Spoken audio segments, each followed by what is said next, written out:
हम लोग गए बेलाफोंडला के ऊपर। जैसे हम पहुंचते, पाकिस्तान के हेलीकॉप्टर सामने से। ओह। बिकॉज नाउ यू रियलाइज क्यों हमें बोला गया था कि 5 दिन रेडियो सेट नहीं खोलना, क्योंकि जैसे ही रेडियो सेट खोला वो तो बैठे थे नीचे, फ्लाई करने लगे वो। उनको पता चल गया कि ये तो, हम तो सोच रहे थे तो जून जुलाई में आएंगे, ये हाँ। तो पहले आ गए। वो तो तैयार नहीं थे, हम तो ऊपर थे। तो हम जैसे ही बेलाफोंडला में पहुंचा, मेरी आंख और पायलट की आंख, हम ओह। एक दूसरे को देख रहे कि उसने यू टर्न वापस हो गया। वापस पाकिस्तान ने ठान लिया कि भारत जो है हर हमेशा जून जुलाई के महीने में आता है, अक्टूबर नवंबर के तक रहता है, वही चला जाता है। तो हम अब इसको परमानेंटली कब्जा करेंगे। चीन कई बार अमल नहीं करता है, वो इसलिए वो हाथापाई हो जाती है, मुक्काबाजी हो जाती है। आपके टाइम भी हो जाती है? हाँ, हमारे टाइम में भी। तो आपने लड़कों को कह रखा था कि बजा देना? बिल्कुल, मतलब अगर वो हाथ उठाएगा तो आपने छोड़ना नहीं है, कई बार चित्त तक, मतलब नीचे।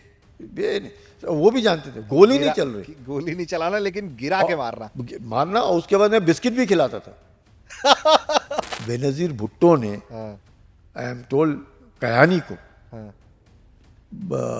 चूड़ियां भेंट की, चूड़ियां, कि आप लोग तो हिंदुस्तान की फौज से लड़ नहीं सकते, आप हमारे को ही मारो। मैंने उसको कहा ऐसे करो साहब, आप अपने ऑफिसर को भेजो, ऑफिसर के साथ आप बात करेंगे और फिर हम निर्णय लेते हैं कैसे पानी देना आपको। हमारे को, हम पानी है, हम आपसे शेयर करेंगे, कोई दिक्कत नहीं, आप ऑफिसर को भेजो।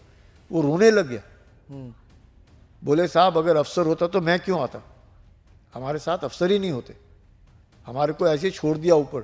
3 दिन से हमारे पास पानी नहीं है, खाना बना नहीं सकता मैं, बर्फ नहीं है, आप मेरी हालत तो देखिए। मैं कहा आप अफसर को भेजो, मैं बात करता हूँ। बोले हाँ। मैं कहते यही तो फर्क है हमारे माँ बाप में। तो मुझे पता चला ये हिंदी भी समझता है और अंग्रेजी भी बोलता है और चीनी अपने लोगों को। तो मैंने अपने लड़कों को बोला, मैं कहा कोई गाली गुली मत दे देना, ये सब जानता है, ये हम क्या बोल रहे हैं ये सब सुन रहा है, समझ रहा है। नमस्ते, जय हिंद दोस्तों। वर्दी वाले देख रहे हैं आप और मैं हूं ऋषिराज। वर्दी वाले में आज के मेहमान उस ऑपरेशन से जुड़े हुए हैं जो दुनिया का सबसे बड़ा, सबसे लंबे वक्त तक चलने वाला ऑनगोइंग ऑपरेशन है। हम बात कर रहे हैं ऑपरेशन मेघदूत की, जो दुनिया का सबसे लंबे वक्त तक अब तक जारी रहने वाला ऑनगोइंग ऑपरेशन है।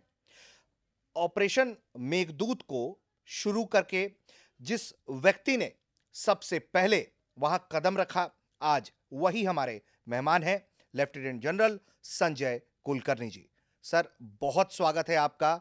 बहुत गर्व का विषय है हमारे लिए कि आज हमारे पास, हमारे साथ एक ऐसे मेहमान जिन्होंने पहली बार सियाचिन की धरती पर जब भारतीय सैनिकों को मौका मिला कि वहां जमीन पर जाकर पैर रखे, तो आप बतौर कैप्टन उस वक्त सर जंप करते हैं सर 15,500 की फीट से। चीतल हेलीकॉप्टर होता है सर मेरे ख्याल से, अगर मैं गलत नहीं हूं तो। सर, बहुत स्वागत है आपका। प्लीज हमें बताइए उस अभूतपूर्व पल के बारे में जब भारत ने एडवांस किया, एक तरीके से हम कह सकते हैं। हम हमेशा ब्लॉकेट करते हैं, कुछ होता है तो उसके बाद रिटेलिएट करते हैं। ये एक ऐसा ऑपरेशन है जब हमने एडवांस किया। बहुत बहुत धन्यवाद ऋषिराज और जय हिंद। सबसे पहले तो मैं कहूँगा कि मैंने कुछ किया, ये कहना तो बहुत गलत होगा, क्योंकि फौज में हम सब मिल करके करते हैं, पूरी यूनिट की होती है सर। बिल्कुल। हम, मतलब कोई भी फौज में ये नहीं कह सकता कि मैंने किया। हाँ, मैंने गलत किया कह सकता हूँ, पर अगर कहीं पर भी कहीं सफलता मिलती है तो फिर हमने किया, क्योंकि कोई भी एक आदमी सफल नहीं हो सकता है। It's a team work, team यानी कि टुगेदर एवरीबडी अचीव्स मोर। तो उस मकसद से, और सियाचिन का मेघदूत का जो ऑपरेशन जिसके बारे में आप बात करें, वो है 13 अप्रैल 1984 से। लेकिन सियाचिन के ऊपर पहले से ही, ये कहना कि सिर्फ शुरुआत हम लोगों ने 13 अप्रैल को की, ये भी गलत होगा। उससे पहले से मैं कहूँगा कि अगर थोड़ा सा हिस्ट्री में देखें तो कर्नल एन कुमार होते थे फ्रॉम द कुमाऊं रेजिमेंट, उनको हम बुल कहते थे, बिल्कुल ज़बरदस्त माउंटेनियर। माउंट एवरेस्ट चढ़े हुए, कंचनजंगा, मतलब एक बहुत उनको एक शौक था माउंटेनियरिंग का। और वो शौक को देखते हुए, बिकॉज मैं भी कुमाऊं रेजिमेंट का हूँ, वो भी कुमाऊं रेजिमेंट के थे, और उस वक्त जो चीफ थे वो जनरल रायना थे, वो भी कुमाऊं रेजिमेंट से थे।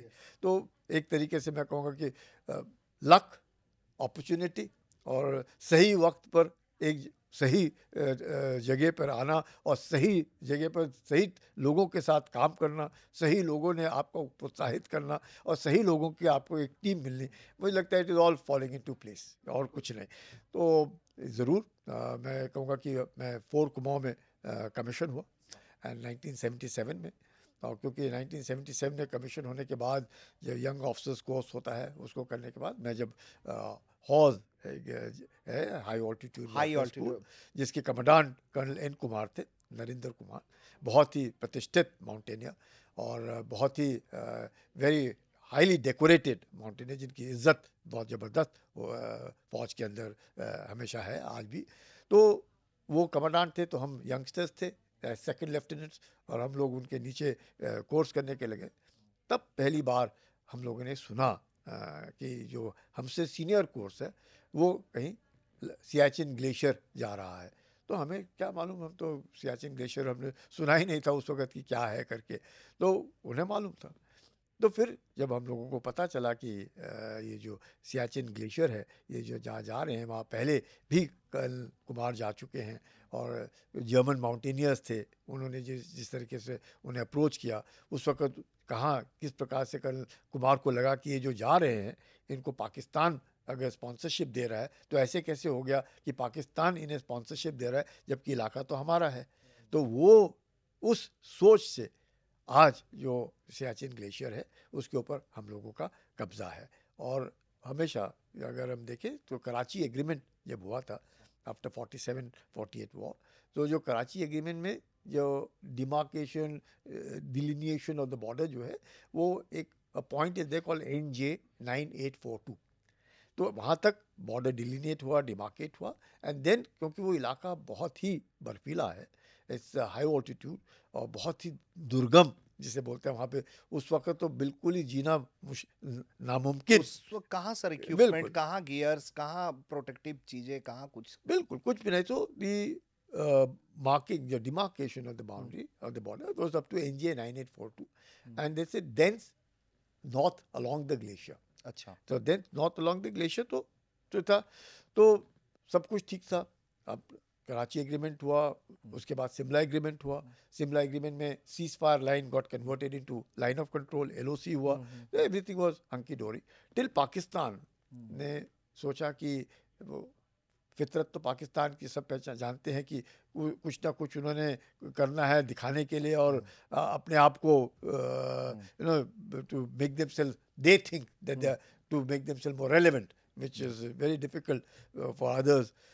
बट उन्होंने क्या किया, point NJ 9842 they joined it with Karakoram pass. Because they joined it with Karakoram Pass, तो obviously वो it is along the glacier, north along the glacier, इन्होंने सीधा कर दिया। तो ये जो बीच का पोर्शन है उसमें सियाचिन ग्लेशियर है, उसके अंदर शख्सगम घाटी है। तो शख्सगम घाटी और सियाचिन ग्लेशियर दोनों सटे हुए हैं, और दोनों बीच में हैं। Now Siachen Glacier is the world's longest glacier.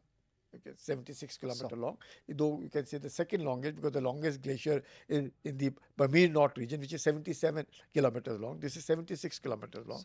और तकरीबन 10 से 11,000 फीट से it goes on from the initial this thing, and then goes right up to a place called Indira Kol, and then उसके इर्द गिर्द peaks है, like we call the Soltoro Kangri, we call the Sia Kangri. Kangri मतलब a snow covered peak, जो हर हमेशा 24/7, 12 महीने, it is always covered with snow. So it is called Kangri. When we say La मतलब pass. When we say Bilafon La, Sia La, Khardung ला, जब हम इस तरह की बातें करते हैं, मतलब ला, the word La means pass, and the word Kangri means the snow covered land. So उस हिसाब से देखते हुए ना, ये है काराकोरम रेंजेस के बीच में। काराकोरम रेंज में यहाँ पे तकरीबन ऐसे पीक्स हैं जो 25,000 फुट की ऊंचाई से ज्यादा, ये maximum number of peaks there Himalayas और काराकोरम रेंजेस के बीच में. Now the highest peak is Mount Everest. हाँ, And the second highest peak is K2. K2. Now K2 जब हम इंदिरा कोल पे खड़े होते हैं या हम सिया कांगरी में होते हैं, आपके सामने दिखता है वो. It's a very हाँ, prominent feature. हाँ. You can see it in front of you. Now that is presently under the occupation of Pakistan. When we talk about Pak-occupied Kashmir, we हाँ. talk about Gilgit-Baltistan. So that feature K2 is presently under occupation of Pakistan. Pakistan से. Now Pakistan, because उसने join किया NJ 9842 with Karakoram Pass. और ये उसका miss adventure था ये. we call it as cartographic aggression. मतलब नक्शे के ऊपर किस हाँ. तरीके से इस चीज को हड़प लेना, ले लेना. हाँ. जमीन पर तो नहीं ले सकते, तो कार्टोग्राफिक. और सियाचिन कभी गवर्न नहीं रहा सर. मतलब नहीं, Siachen is high altitude region, जहाँ पे सांस लेना मुश्किल, हाँ. जहाँ पे खाना मुश्किल, जहाँ पे सोना मुश्किल, हाँ. जहाँ पे सर दर्द होता है, सब चीज मुश्किल. सब कुछ. मतलब आप देखने में you can get snow blindness, you can lose your life because of HAPO बोलते हैं, हाई ऑल्टीट्यूड पल्मोनरी ओडेमा. तो इस तरह तरह के रोग होते हैं. नींद नहीं आती, खाना नहीं खाया जाता, सोना मुश्किल होता है, चला नहीं जाता, सांस लेने में दिक्कत, चलने में दिक्कत. तो दैट इज वाई हम लोग कहते हैं हमेशा कि don't be a gamma in the land of lama. ये एक नॉर्मल हम लोगों को जब भी हाई ऑल्टीट्यूड में भेजते हैं, तो ये एक एक्लिमेटाइजेशन बहुत ज़रूरी है. एक्लिमेटाइजेशन है कि आपको मालूम है आप 9,000 फीट की ऊंचाई पे जाएंगे, या 12,000 पे जाएंगे, 14,000 पे जाएंगे, या इससे ऊंचाई पे जाएंगे, तो दे एक्लिमेटाइज यू. और एक्लिमेटाइजेशन से the body gets use to कि वहाँ पे कैसे रहना है, कैसे खाना है, कैसे चलना है. अगर आपको कोई बुलाता है तो दौड़ के नहीं आना है, सांस की रफ्तार से चलना है. तो जब आप सांस की रफ्तार से चलेंगे तो आप थकेंगे नहीं. अगर आप तेज चलेंगे तो आपको सांस फूल जाएगा, फिर आप खतरा होता है. तो इसलिए उसके लिए भी हम लोग हमेशा बोलते थे, पेट में रोटी, हाथ में सोटी, चाल छोटी. चाल छोटी मतलब उसी तरीके से बिल्कुल, जितना मतलब आपकी सांस की लेना और आपकी चाल की रफ्तार एक जैसी होनी चाहिए, जिससे आप थके नहीं. तो ये सब चीजें सिखाई जाती है, बताई जाती है, और फिर आप अपनी जान नहीं गंवाते. हाँ. जान तो चलो अब ऊपर वाले के हाथ में कब जाएगी क्या किसको मालूम है, लेकिन मकसद ये होता है कि किसी ने अपनी जान गंवानी नहीं चाहिए. इस कारण, बिकॉज दुश्मन नहीं, सबसे बड़ा दुश्मन तो आपका नेचर है. You have to fight the high altitude. तो उसको देखते हुए तो अमेरिका ने, there was a cartographer called Hudson. तो Hudson at that point of time in 60s, for more than anything else, हवाई जहाज जब एक जगह से दूसरी जगह जाते हैं, एक देश से दूसरी जगह जाते, तो उनकी फ्रीक्वेंसीज बदली होती हैं. जो फ्रीक्वेंसी बदले, so they called it the ADIZ, air defence information zone. या कि भाई आपका हवाई जहाज जो है अब इस देश से दूसरे देश में जा रहा है, तो you switch on to the frequencies so that you are come on the radar for them. So Hudson जो आदमी है, द कार्टोग्राफर ऑफ अमेरिका, और उस वक्त अमेरिकन नक्शे ही पूरे विश्व भर में जाने जाते थे, तो उसने फॉर ADIZ, यानी to for making it simple, he joined a line from NJ 9842 to Karakoram Pass. Pakistan और अमेरिका उस वक्त भी सेटो और सीटो के सदस्य थे. So Pakistan was closer to America, आज भी था. So they took full advantage of that. और जब इस तरह की कार्रवाई शुरू हुई, जब हमें पता लगा, जब कल्याण कुमार को भी पता चला कि भाई ये लोग तो पाकिस्तान से परमिशन लेते हैं और इन पहाड़ों को चढ़ने के लिए, मोर फॉर माउंटेनियरिंग. ये जो इलाका है, it is a mountainous paradise बोलते हैं. इतने ऊंचाई वाले पहाड़ आपको कहाँ मिलेंगे, बिल्कुल शांत, इतना बढ़िया वातावरण, you know, absolutely blue sky, white snow covered peaks. अब जब काराकोरम बोलते हैं तो you see the distinct difference between. काला होगा, यू नो, द काराकोरम का जो पहाड़ है वो थोड़ा काला है. सोल्टोरो जो है वो थोड़ा लाइट ब्राउन कलर के रेंजेस आते हैं. तो we can distinctly make out ये ब्लैक रेंज है, this is yellowish brownish ranges, हल्के वाले. तो सो इन पीक्स को क्लाइंब करने के लिए the sponsorship for this foreign expeditions was being done by Pakistan. ये हम लोगों को पता चला from National Geographic, Alpine journals. ये जब भी माउंटेनियर्स जाते हैं, ये अपना लिखते हैं कि हम गए, फोटोज डालते हैं कि कितना मुश्किल है वहाँ पे, कोई घास नहीं है, कोई आदमी नहीं है, कोई जानवर नहीं है, कोई कुछ भी नहीं है, हम वहाँ पे होकर क्या है, logistics is a big problem. कितनी तैयारी हुई, क्या हुआ, कैसे, जो राइट। तो उससे पता चला कि Pakistan is doing these nefarious activities, cartographic aggression by sponsoring foreign expeditions into this area. हाँ। तो ये मतलब वो विदेशी जो जा रहे थे वो पाकिस्तान से परमिशन ले रहे थे, हाँ पाकिस्तान उनको परमिट कर रहा था या बता रहा था कि ठीक है आपको यहाँ जाना है, आप ये करिए, कोई लॉजिस्टिक्स चाहिए तो वो भी हम आपको पूरा देंगे। देते थे, और लॉजिस्टिक देते इंडिया थे। को एक टाइम तक इसके बारे में जानकारी नहीं थी। पता कैसे चलेगा हम लोगों को तभी पता चलेगा जब कोई आर्टिकल लिखेगा, हाँ नहीं तो नहीं पता चला, अनलेस अनटिल आप वहां पर मौजूद हैं, हाँ आपके कोई आले हैं जो हाँ। पकड़ते हैं इस तरह की हरकतें, या आप खुद मौजूद हैं। वो नहीं थी। वो उस वक्त तो हर कोई दूसरे के साथ विश्वास से काम करता है। ठीक है। अब लगता है कि पाकिस्तान के ऊपर विश्वास करना तो बिल्कुल ही नामुमकिन है। आप विश्वास कर ही नहीं सकते, तो हाँ आप तो सांप को दूध पिला रहे हैं, हाँ। कैसे होएगा? सवाल ही पैदा नहीं होता। तो पाकिस्तान ये जानता था कि इस तरीके से करके हम कार्टोग्राफी का अमेरिका ने ही जब लाइन जोड़ दिया है फ्रॉम एनजीए 984 टू काराकोरम पास, तो चलो पूरा एक इलाका वो फायदा मार उठाओ। सकता है वो। हाँ। इस बारे में इवन लेटर हम्म, जब अपने फॉरेन मिनिस्टर आज जो हैं, hmm, he was also young foreign service officer, अच्छा। Doctor Jaishankar. So when he was posted in America, उस वक्त उन्होंने भी ये बात उठाई उस वक्त अच्छा। कि ये जो मैप्स हैं ये ठीक नहीं है, इनको ठीक करो। हाँ। तो उन्होंने मैप्स सुधारे, ठीक किए, और उन्होंने एनजीए 9842 तक रखा, और ये जो line joining NGA 9842 to Karakoram pass K2 थी हाँ वो हटा दी। हाँ अब 77, हाँ 78, 79, 80, 81, 82, 83, 84 में हम लोग वी हाँ। Finally capture, but we were on and off जाते रहते थे हम, अच्छा as part of patrolling normal this अच्छा। थिंग। सो ठीक है। हम लोग लगातार, मतलब ये नहीं है कि तो पाकिस्तान ये देख रहा था कि उन्होंने बंद कर दिया, अपने फॉरेनर्स को नहीं भेजते थे वो। अच्छा। नाउ दे रियलाइज कि भारतीय बार बार एक्टिविटी बढ़ गई इस हमारी। इलाके में आ रहे हैं। जब भी आप उधर होंगे तो रेडियो सेट खुलेंगे, हाँ तो वो हेलीकॉप्टर्स आएंगे, फ्रीक्वेंसी और वो चीजें। नॉर्मल जो लॉजिस्टिक्स के लिए होएगा, हरकत होगी, तो पता चलता था। पाकिस्तान ने अब सोचा कि अब इसको कैसे किया जाए। तो एक कल एन कुमार के ही एक्सपीडिशन ने कहूँगा, दिस लॉन्ग रेंज पेट्रोलिंग, और that time a part of his recce of that area. So Pakistanis flew their fighter aircraft, और उन्होंने अपने हेलीकॉप्टर भी उड़ाए, ये बताने के लिए भाई ये इलाका हमारा है, आप यहाँ से हट जाओ। जाओ। ओके। तो इतना ही नहीं, पाकिस्तान ने बाद में, जब हम लोग 82 में वहाँ पे पहली बार गया, 82 में गया, हाँ एंड हेलीकॉप्टर के रिकॉनेसेंस किया, हाँ पूरा देखा। 83 में मैं पेट्रोल लीड किया, और 84 में तो फिर ये हम लोगों ने मिल करके सबने सियाचिन ग्लेशियर को पकड़ लिया, वो परमानेंट, मतलब 12 महीने 24/7 हाँ हमारे कब्जे में है, उस दिन से लेकर के आज तक। हाँ तो it's very difficult for anybody now to evict us. हाँ। तो इसके लिए जिस प्रकार से पाकिस्तान लगातार कर रहा था स्पॉन्सरिंग फॉर, उन्होंने बंद किया।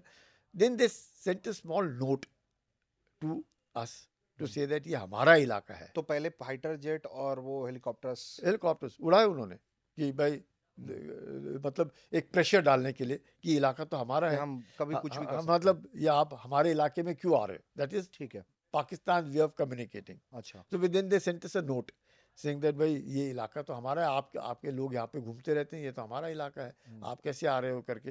देन दे अपना army headquarters also would have sent a note saying that sorry, ये तो हमारा इलाका है, ये आपका इलाका नहीं है। तो वहां तक बात रही टिल 1983। अच्छा। अब जो कार्रवाई शुरू हुई, we had gone there in 82, we had gone there in 83, because 82 में देखा मैंने, 83 में तो गए, 84 में कार, उससे पहले भी लोग जाते रहे अंडर वेरियस ठीक है। What they call it is LRP, long range range patrolling. Long long range range petrol. Patrolling 2 महीने के लिए, 3 महीने के लिए लगातार। So this kind of a thing was going on. अब पाकिस्तान ने ठान लिया कि भारत जो है हर हमेशा जून जुलाई के महीने में आता है, अक्टूबर नवंबर के तक रहता है, वही चला जाता है। तो हम अब इसको परमानेंटली कब्जा करेंगे।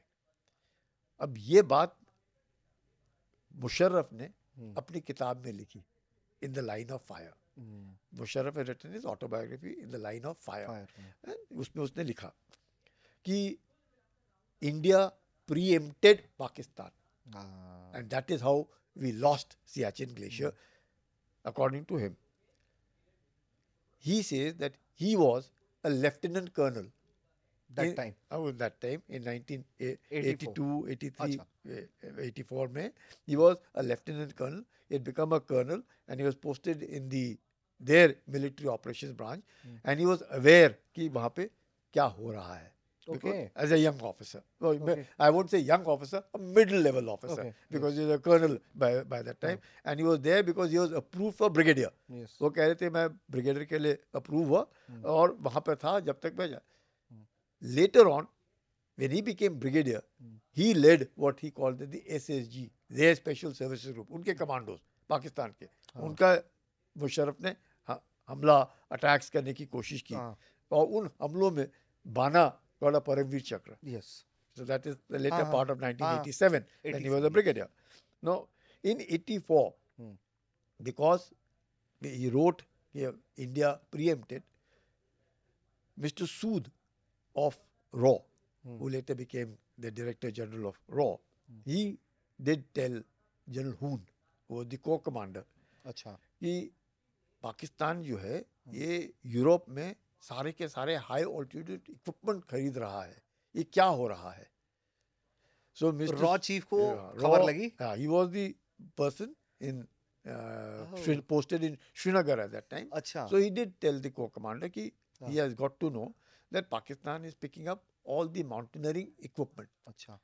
So और ये कहाँ से खरीद रहा था ये सर सब? ये यूरोप से, कंप्लीट यूरोप में, जहाँ पे भी मिले, फ्रांस में मिले, जर्मनी में मिले, इटली में मिले, ऑस्ट्रिया में मिले, जहाँ से भी वो हाई एल्टीट्यूड के लिए कपड़े खरीद रहा था. ये जो इक्विपमेंट पहनते हैं हम लोग, this equipment is generally worn by people who climb mount Everest.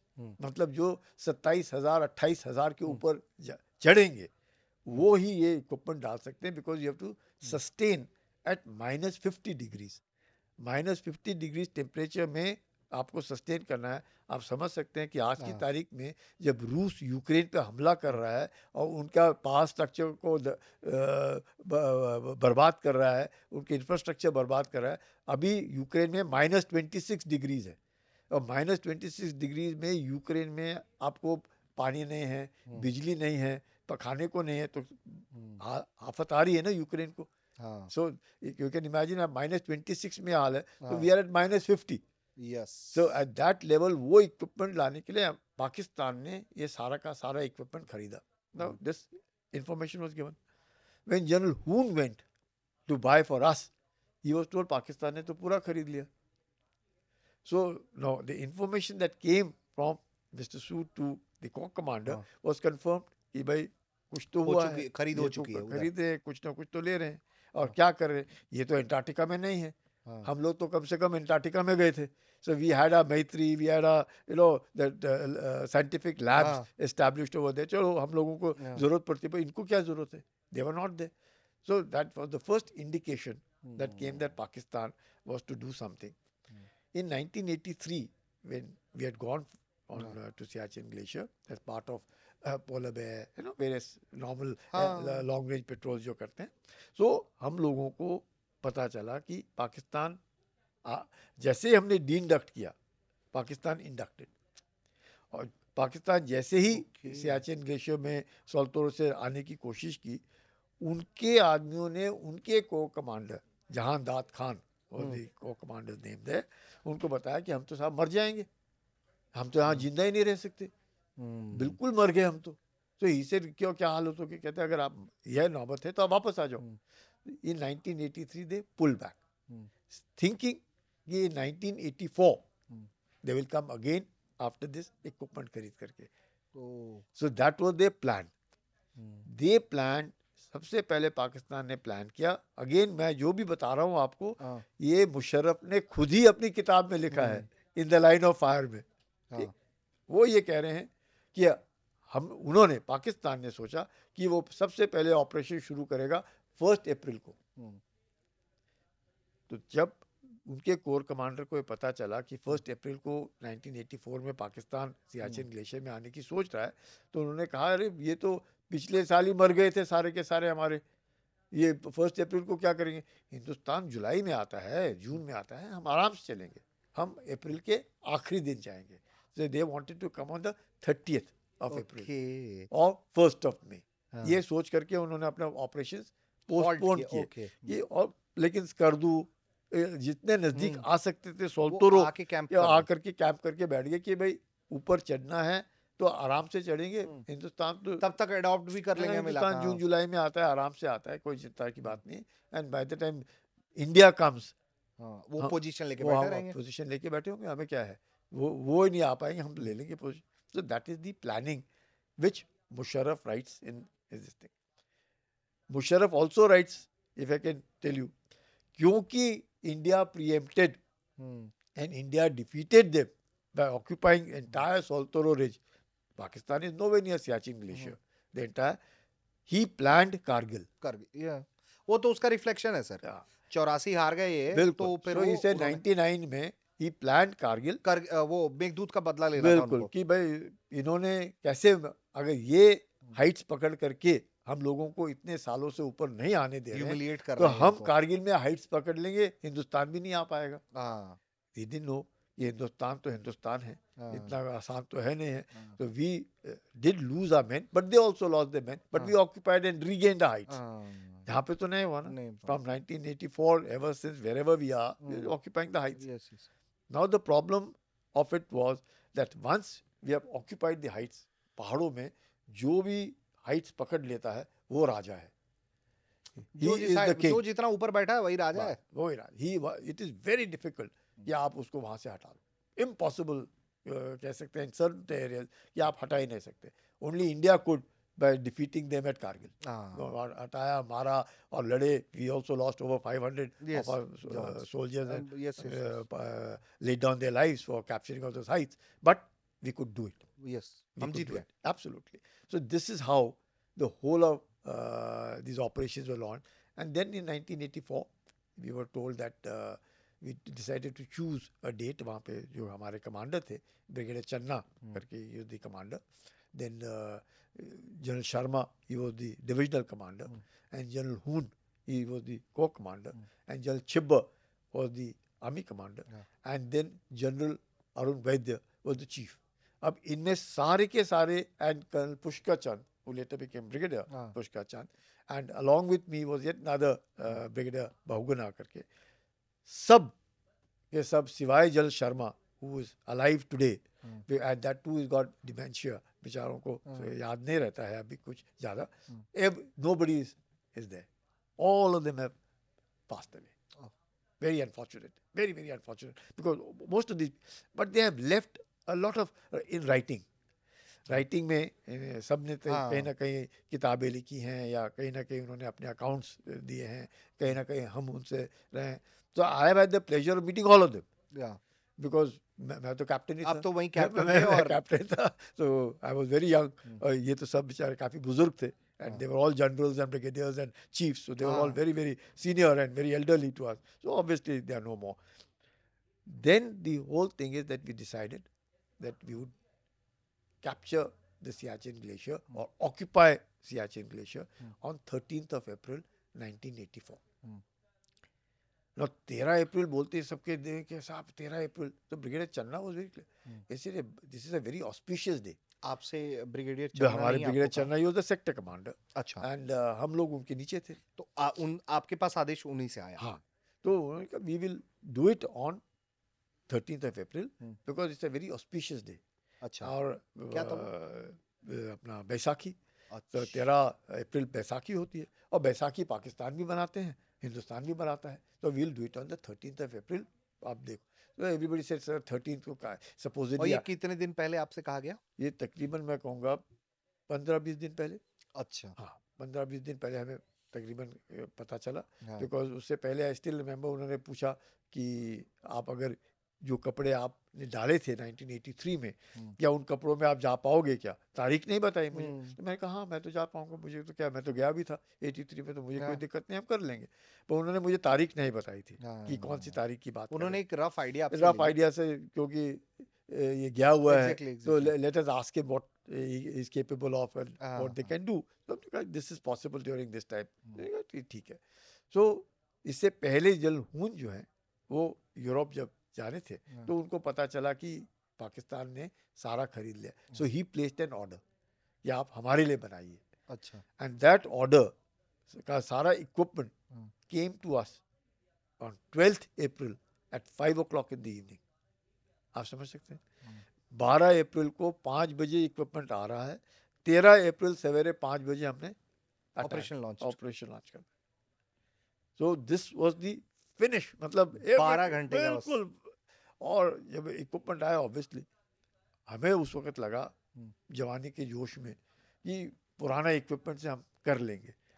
But जलहून, क्योंकि एक्सपीरियंस थे, he had worked in horse, he new कि ये जो बोल रहे हैं बहुत फर्क होता है। अप्रैल का महीना और और मई जून जून के जुलाई महीने के महीने में बहुत फर्क होता है। That realisation you won't believe, जब हमने गए हम 13 अप्रैल को विद हेलीकॉप्टर्स में, हमें बोला गया कि भाई रेडियो साइलेंस, कोई रेडियो नहीं खोलेगा, और 5 दिन आप विल बी सेल्फ कंटेन, आपका खाना रेडियो पीना साइलेंस पे रहना है बिल्कुल रेडियो आपको। साइलेंस, रेडियो कोई नहीं खोलेगा, हाँ। 5 दिन आप सेल्फ कंटेन रहेंगे, बिल्कुल शांति से बैठे रहेंगे। मैंने कहा, बिल्कुल ठीक। When we went on the 13th, first day, पहले ही दिन पायलट ने, जैसे ही हम जा रहे थे, I was with one of my radio operator Mandal करके, so he was with me in the helicopter. हर एक हेलीकॉप्टर में हम 2 थे, और दूसरे इसमें एक प्रकाश और एक लड़का था रमेश। तो Prakash is from Haryana and Ramesh is from the Kumaon. So ये 2 लड़के, बिकॉज इन माई बटालियन हमारे में अहीर भी हैं और कुमाऊनी भी हैं। अच्छा। So these are this combination of my battalion। तो ये लड़का मंडल जो था वो मेरे साथ सिग्नल रेजिमेंट का रेडियो ऑपरेटर था। तो जैसे हम लोग पहुंचे, तो मेरे को तो इलाका तो मालूम था, बेलाफोंडला क्या है वो। तो द पायलट टोल्ड मी कि भाई ऐसे है कि आप मैं लैंड नहीं करूंगा, आपको कूदना पड़ेगा। मैं कूद तो जाऊंगा मैं, पर परेशानी ये होगी अगर मैं कूद गया और मैं कहीं क्रेविस में चला गया या कहीं फंस गया, तो हम लोगों को रेडियो साइलेंस बोला है 5 दिन, तो रेडियो नहीं खोलना है, नहीं तो पता चल जाएगा अक्रॉस की क्या हुआ है, क्या कर रहे हैं करके। तो बेस्ट है कि आप किसी प्रकार से, अगर मैं कूदूं, तो सबसे पहले मेरे जो हेलीकॉप्टर की सीट थी उसके नीचे एक आटे की बोरी थी छोटी सी, क्योंकि हर एक ने अब जो सॉर्टी जानी थी कुछ ना कुछ अपने साथ लेकर के जाना, तो रख लिया था हाँ, साथ तो में। मेरे साथ मेरा राशन था नीचे पड़ा हुआ, आटे की बोरी छोटी सी। तो मैंने कहा मैं पहले इस आटे की बोरी को नीचे ढकेलता हूँ, अगर वो धस गई तो मुश्किल, ऐसी जगह पे देखते हैं जहाँ आटे की बोरी धसे ना। मैं कहा एक ही बोरी है, उसी को फेंकते हैं। तो उसने कहा ठीक है, आप खोलो और फेंको। तो हमने आटे की बोरी नीचे फेंकी और आटे की बोरी ऊपर ही थी। मैं कहा यहाँ पे मैं कूद सकता हूँ, बिकॉज मैं धसूंगा नहीं, मैं जाऊंगा नहीं, मैं कूद सकता हूँ। मैं कहा चलो आप होवर करो, मैं कूदता हूँ। और क्या, मैं कूद गया वहां से। कितनी हाइट पे कूदे आप? उसी हाइट से, मैक्सिमम ज्यादा से ज्यादा होवर करता है जितना ऊंचा। मकसद ये होता है, हेलीकॉप्टर जब वहां पे रहता है, वो जो लूज स्नो होता है वो फेंकता है ऊपर की तरफ आ रहा ऊपर। हूँ, जैसे आप देखते हैं धूल जैसे धूल उड़ती है, वो धूल वहां नहीं है, वहां बर्फ उड़ती है। वो ज्यादा डिफिकल्ट, वो ब्लाइंड कर देती है, पायलट को पता नहीं चलता। हाँ, पायलट को दिखता नहीं है, कहीं नहीं है। तो उनको एक प्रॉपर हाइट भी हाइट मेंटेन चाहिए करना कि वो अपना ये दिस लूज स्नो ये उड़े ना, और आप कूद भी जाओ। तो वहां पे तो बर्फ ही है ना, तो unless until it is hard rock, तो ही आपको चोट लगेगी। अगर थोड़ी सी हल्की लूज है तो it is like a good spring also, you can jump, कोई ऐसी दिक्कत नहीं, आप थोड़ी सी ऐसे परफेक्ट। मैं कूदा वहां से, तो जब कूदा gave me a thumbs up, मैं कहा फर्स्ट क्लास, कोई दिक्कत नहीं है, यू लैंड। तो 2 हेलीकॉप्टर थे, वो दूसरा वाला देख रहा था घूम करके कि ये क्या कर रहे हैं नीचे, और plus the pilots are in communication with one another. तो मैं कूदा, तो आ गया, वी लैंडेड, दूसरा वाला भी आया, लैंडेड। तो हम अब उस दिन 4 पहले इसमें आ गए, और फिर धीरे धीरे करके बाकी जो हमारे लड़के थे 30, उन्होंने आना था under major Sandhu. Major Sandhu was the officer in charge, who was a VRC, Vir Chakra उनको मिला था 1971 की लड़ाई में। 71 के लिए। Very nice man, he is now presently settled in USA. ऐसे तो वो थे वहाँ पर। हम लोग चलो हम लोग गए, विद इन अबाउट आधा घंटा भी नहीं हुआ होगा, क्योंकि इन्हीं हेलीकॉप्टर ने वापस जाना था और जो बाकी तैयार थे उनको धीरे धीरे लाना था। धीरे-धीरे दो, करके। हर एक हेलीकॉप्टर में 2 ही आने थे, so we required all these people to be brought. तो जाने में आधा घंटा लगेगा, उसको वापस जाना, हाँ, फिर वापस आना, वहाँ पे रिफ्यूलिंग करना, whatever they have to हाँ, do, it take time for it. तो हमारा जो मंडल है वो बोला, सर मेरे को तो चक्कर आ रहे हैं, मेरे को तो बड़ी मुश्किल हो रही है, मेरे को तो कुछ नजर नहीं आ रहा। अब मैंने कहा इतनी हमने ट्रेनिंग की, इतना सब कुछ किया, हाँ, अब ये आखिर भी ये से कि मेरे को तो मुश्किल हो रहा है, मुझे तो सांस नहीं लिया जा रहा। हाँ। मैं कहा आप चिंता मत करो, अगला जो हेलीकॉप्टर आएगा उसमें बैठ करके आप वापस चले जाना, अपना आपका रेडियो सेट है हमारे पास, हम देखेंगे हमने क्या हाँ। करना है, उस वक्त तक कुछ ना कुछ हो जाएगा, आप जाओ वापस। तो हमने उसको वापस भेज दिया। नेक्स्ट सॉटी में जब बाकी 2 लड़के आए तो ये वापस चला गया। तो शुरू में ही पहले ही आधे घंटे में एक बंदा वापस, बिकॉज इट्स वेरी टफ। तकरीबन 12 या 11 बजे के आसपास तक मौसम ठीक था, हेलीकॉप्टर आ रहे थे, जा रहे थे, आ रहे थे, किसी को नहीं पता क्या।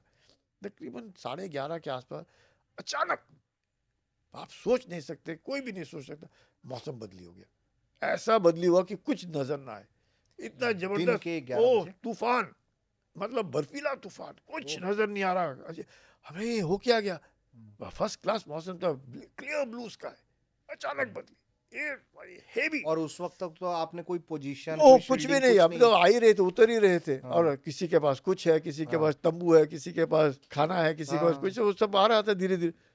सो बैड, पॉसिबल, मतलब कुछ नजर ही नहीं आ रहा, नथिंग, मतलब जैसे आप इतने नजदीक बैठे हैं वो भी नहीं नजर आ रहा, अरे! और हाथ आपका मैक्सिमम नजर आ रहा है कि क्या, हम्म। या मैंने कहा ये तो गड़बड़ हो गई, अचानक कैसे हो गया ये सब। चलो ट्रेनिंग तो थी, मालूम था क्या करना है, लेकिन हमें बिला फॉर्मूला के थोड़ा पहले ड्रॉप किया था, तो हम लोगों ने बिला फॉर्मूला जाना था झंडा गाड़ने के लिए। तो अपना तिरंगा था, हमने तिरंगा उधर लगाना था, तो हमने कहा जा ही नहीं पा रहे, गले तक धस रहे बर्फ के अंदर, जाए गले तक, हमें कहा बड़ी मुश्किल हो गई। तो 2-3 दिन तो यही हाल रहा। तीसरे दिन हमने कहा अब हम थोड़ा सा मौसम ठीक हुआ तो हम निकलने लगे, तो इन्होंने कहा हमको वापस वापस आओ। हमने कहा क्या हो गया वापस, बोले रमेश को देखो क्या हो गया। हमने कहा रमेश को क्या हो गया, ये तो मेरे साथ लड़का 83 में भी आया था, 84 में भी मेरे साथ ही हेलीकॉप्टर में आया है ये, तो ये तो मैं देखा उसके मुंह से झाग निकल गए, सफ़ेद झाग। तो मैं कहा ये तो गया, क्योंकि झाग का ये मतलब इसको उसके फेफड़े में पानी हो गया, फेफड़े में पानी होने से उसको बोलते हैं हैपो, हाई ऑल्टीट्यूड पल्मोनरी एडेमा, ये तो गया। हमने कहा अरे बाप रे, ये तो मुश्किल हो गई, ये तो तीसरा ही दिन है, 5 दिन तक तो रेडियो साइलेंस है, तो हमने बता भी नहीं सकते कि हमारा एक और तो अब तो हेलीकॉप्टर आने से रहे, वो तो सारे पहले सारे दिन। चले गए, तो खोलेंगे कैसे। तो डिस्कस किया हमने क्या किया जाए, अब इसको रखें तो मुश्किल, नहीं रखे तो मुश्किल, क्योंकि हर एक तंबू में 2-2 3-3 लड़के थे, उतने छोटे छोटे तंबू में, इसको बाहर रखे तो मुश्किल, इसको अंदर रखे, जो अंदर रह रहे हैं उसके साथ उनको मैं कहा कैसे किया जाए। हमने कहा चलो, उन्हें छोटा सा मैसेज दिया, ये एक गया, आप कुछ करो। वो शुक्र है कि उनको वो मैसेज मिल गया, उन्हें पता चल गया कुछ गड़बड़ हुई है, अच्छा। क्योंकि 3 दिन से मौसम बहुत खराब है, तो कुछ हुआ है, गड़बड़ हुई है। तो वहाँ पे हल्ला हो गया कि ऐसे कैसे हो। तो जब आए उन्होंने देखा ये तो गया, तो इसको वापस ले गए। जब इसको वापस ले तो गए, he passed away. he passed away. He poor thing, he couldn't say. He later got a Kirti Chakra because he was with me in 1983. Yes, He was with me in definitely. 1984 and he He did was actively super. participating with मतलब you. वो लड़का इतना जबरदस्त, I must tell you now only, इतना जबरदस्त लड़का, जब investiture ceremony होती है, तो इस इन्वेस्टिचर सेरेमनी में अब वो तो नहीं रहा, तो मरणोपरांत उसको जब कीर्ति चक्र मिला तो उसकी बीवी आई लेने के लिए, और जब बीवी आई तो बीवी एक छोटी सी 17-18 साल की लड़की देखी मैंने, और एक छोटा सा बच्चा 7 महीने का। मैं कहा ये तो, जब उसके सास, उसके पिताजी और उसके जो ससुर थे, तो दोनों कुमाऊं रेजिमेंट में थे, तो दोनों सूबेदार थे। तो मैंने उससे पूछा, उन्होंने कहा ये रमेश की बीवी है और ये उसका बच्चा है। अरे मैं कहा ये तो मतलब बुरा भी लगा मुझे देख करके कि मेरा साथी था, मेरे साथ रहा। तो हो गया इन्वेस्टिचर सेरेमनी। उस वक्त ज्ञानी झील सिंह राष्ट्रपति थे, जी। तो उन्होंने इन्वेस्टिचर सेरेमनी हो गया, और उसके बाद अब वो अपने परिवार के साथ, अब तकरीबन 17 साल के बाद मुझे फोन आता है, बोले साहब मैं रमेश का भाई बोल रहा हूँ। मैं कहा रमेश, अरे कहाँ हो आप? बोले साहब मैं नोएडा में हूँ, मैं एक बैंक में काम करता हूँ। मैं कहा बहुत अच्छे, कैसे हो? मैं कहा रमेश का परिवार कैसे है, उसकी बीवी ने दूसरी शादी की क्या? बोले नहीं नहीं नहीं। बोले उसका जो छोटा लड़का है वो आपने देखा है? मैं कहा हाँ, 7 महीने का आया था। बोले वो बड़ा हो गया। मैं कहा हाँ, इतने साल हो गए। कहते फौज में आना चाहता है। मैं कहा फौज में आना चाहता है? मैं कहा उसकी माँ ने क्या बोला है? बोले माँ भी बोलती जा सकता है। मैं कहा माँ ने दूसरी शादी की है? बोले नहीं, इसी को पाला है। ये तो बहुत ही, अरे वाह। मैंने कहा क्यों? कहते ना मैं फौज, वो लड़का कहता है मैंने देखा नहीं है अपने पिताजी को, तो मैं उसी पलटन में जाना चाहता ओह, सुपर्ब। हूं। वैसे मैं कहा अरे, उसको भाई को बोला मैं तू आ जा। मैं कहा कोई बात नहीं, तो उसको भेज दे भर्ती के लिए। वो तब तक उसका 10th हो चुका था, गुड ब्राइट बॉय। उस लड़के ने 20 साल नौकरी की फौज के अंदर, अभी रिटायर हुआ है। So you can well imagine कि जिस बच्चे ने अपने बाप को नहीं देखा, वो कहते हैं ना ना मैं अपने पिताजी के ही पलटन में जाऊंगा, उसी की कंपनी में जाऊंगा। क्या डेडिकेशन है। This is what I call कि भारतीय फौज में ये जो जज्बा है ना, ये जोश और जुनून है, ये अनबीटेबल। यही कारण है कि आप कितना भी इक्विपमेंट ले आइए, the man behind the equipment matters. There exactly. Is no denying the fact. वो जोश, वो जज्बा, वो जुनून जब देखने को मिलता है लड़कों में, तब लगता है कि वाकई किस तरीके से गलवान में इन्होंने मारा होगा, किस प्रकार से ये हाई ऑल्टीट्यूड में रहते हैं।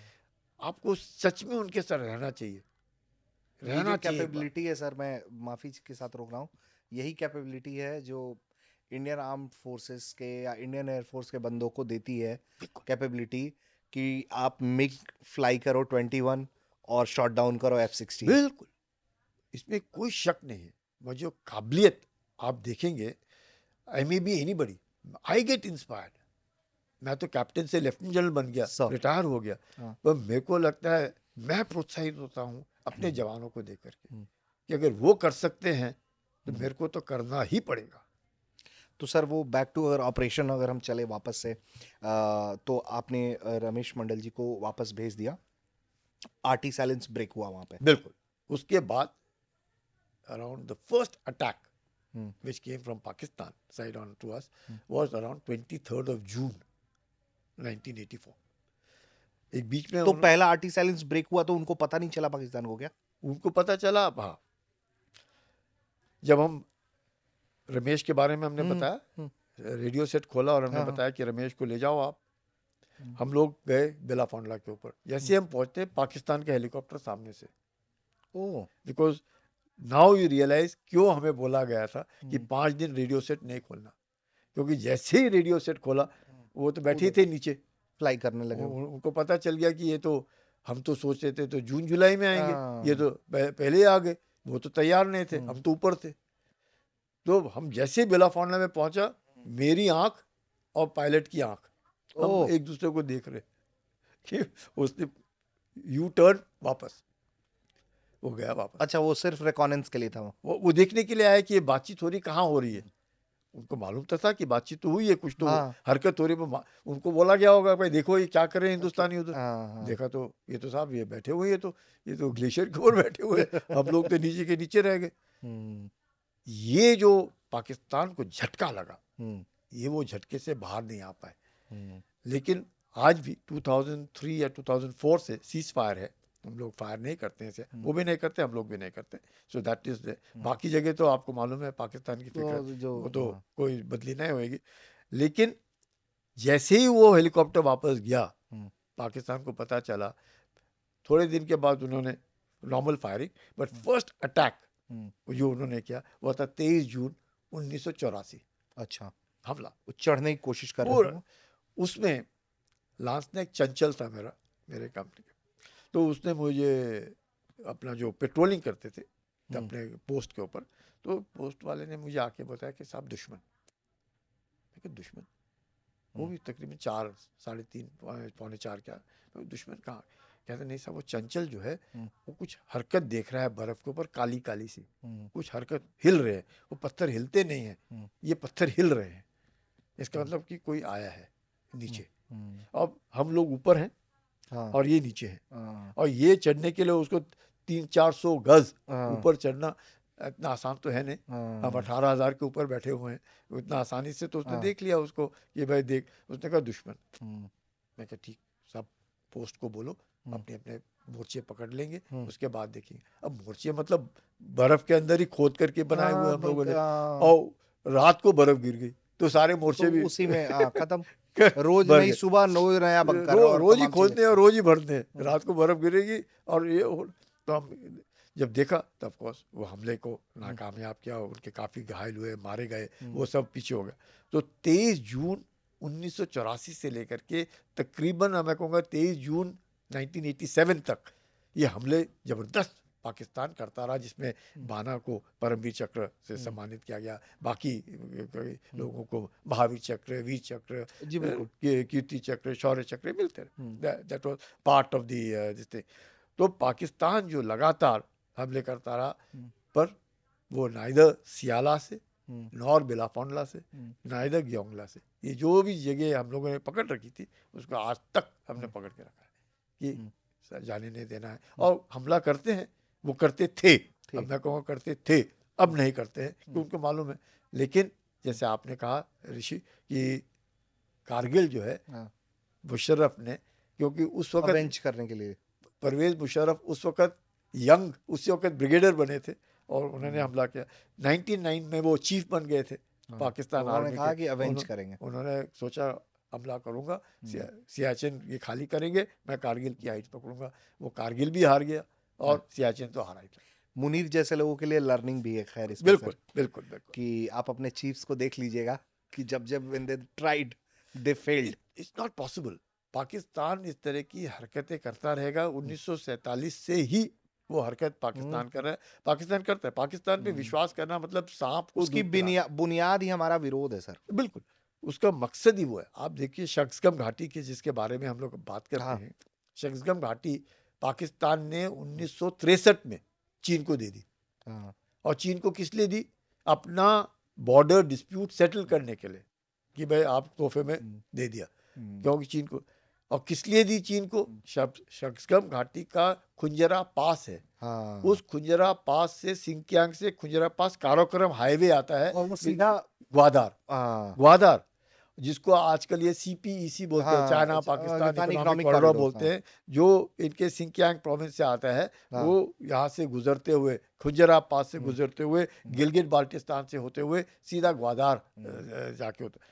और इसी CPEC पुराना जो काराकोरम हाईवे, अब इन्होंने एक और सड़क बनाई है जो स्कार्दू आती है, और स्कार्दू अब इंटरनेशनल एयरपोर्ट बनाया है, और ये फॉरेनर्स को लाते हैं दिखाने के लिए उस इलाके को, और टूरिज्म। उसके बावजूद भी आप देखते हैं गिलगित बाल्टिस्तान में जिस तरह की लहर है वहाँ पे पाकिस्तान के विरोध में, वो तो देखने को मिलती है रोज ही, अपने को हम सुन ही रहे हैं ये क्या हो रहा है। मैं थोड़ा सा मेघदूत के बारे में और बात करूंगा, और थोड़ा सा उस स्ट्रेटेजिक लोकेशन के बारे में बात करूंगा।